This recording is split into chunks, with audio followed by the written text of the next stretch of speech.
My name is Eduardo Garcia. I'm a professional chef, avid hunter, fisherman, and wild foods forager.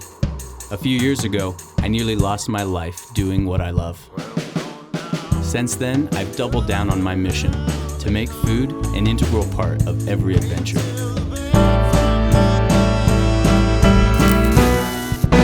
This is my hungry life.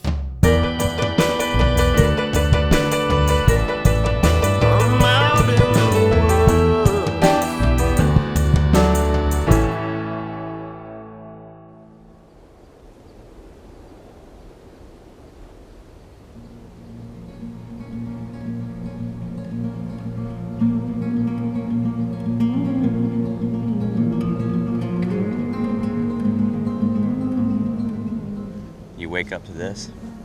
I'm sure that they're tailing in there right now, as calm as it is. I actually met JT at a fishing conference over in Florida. We got jamming and talking, and it's clear right away we're cut from the same cloth. We have old souls that have definitely hung out and spent time together. You know, JT tells me, he says, "Hey man, I should go fly fish down to a special place called Laguna Madre.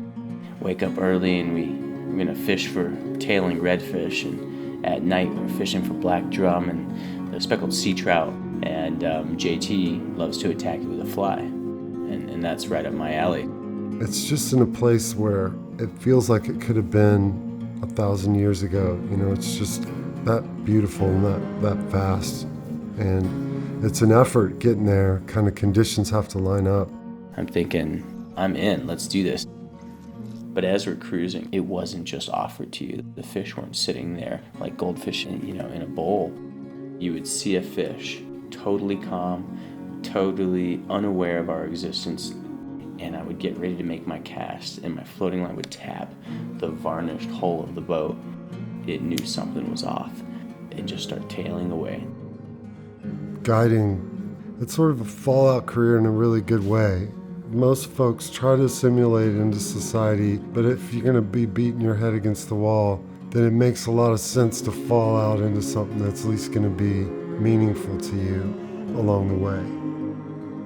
Texas has just this unlimited ability to get away and feel free. It definitely makes me happy to have a history here and a lot of learning in this particular location where I can say, okay, I've spent a lot of time here understanding and knowing this place, and I'm going to provide you with safety and success. Make a good cast, dance it past their nose with the rod tip, and stay tight.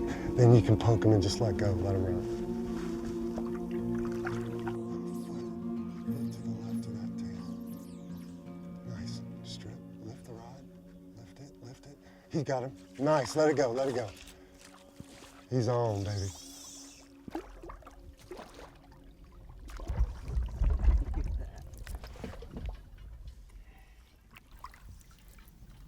Beautiful, huh? Look at that, that is so amazing. Give him a kiss and let him go.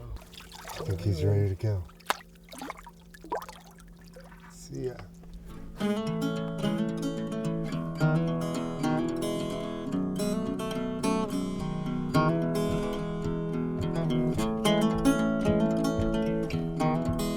The foraging aspect of what Ed's doing really takes it to another level.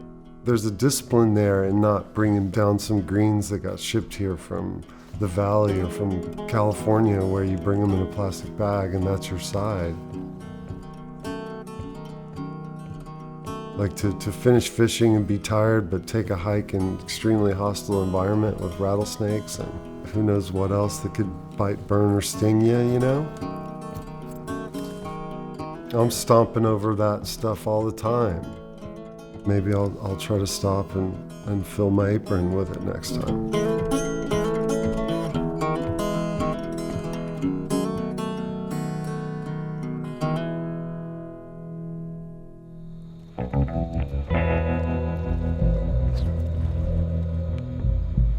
The second the sun went down and it was dark enough to turn on a light, we turned the dock lights on, and the lights started tracking these shrimp. And those are the flies we're using throughout the day. We're using these little shrimp pattern flies. And the shrimp, of course, are food for bigger predators. And so then out of the darkness, you get schools upon schools. I'm talking hundreds and hundreds and hundreds of speckled sea trout.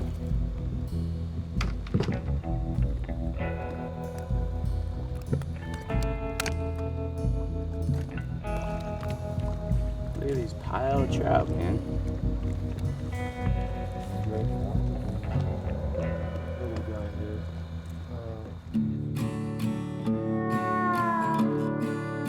There's probably no better representation of a particular area than the food that you would have in that region. Seguro, muchas gracias.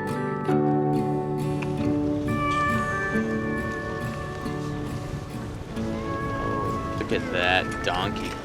That's a queen oyster right there, man.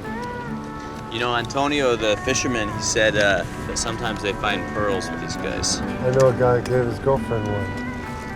Take him to the grill, huh? I've never grabbed a heavy-ass bag of oysters like this before, but it feels really good. Yeah, it does.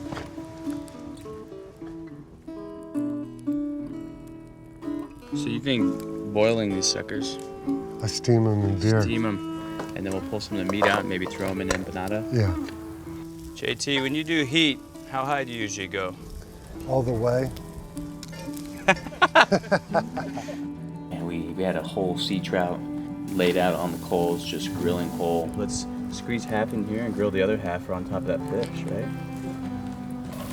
I think when I was 21, that was the last time I made a menu before arriving to a location.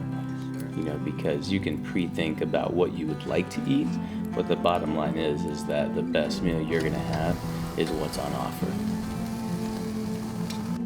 We had grilled the cactus paddles, and we cut them up into pieces and filled them, put them inside empanadas, or put them inside a fresh corn masa, and folded those like turnovers. You know, an empanada in Mexico is a sort of a Mexican version of a turnover.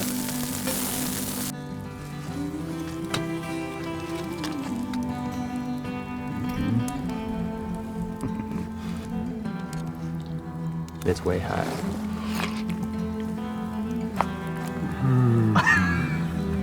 So good.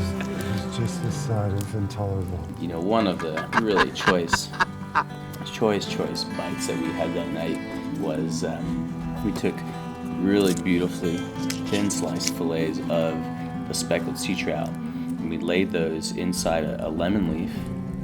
So pretty. I love it. And then we closed the lemon leaf. Kill doesn't entirely make sense to get into this. Little packages of trout grilled in a lemon leaf. And one of the most delectable bites you could ever imagine.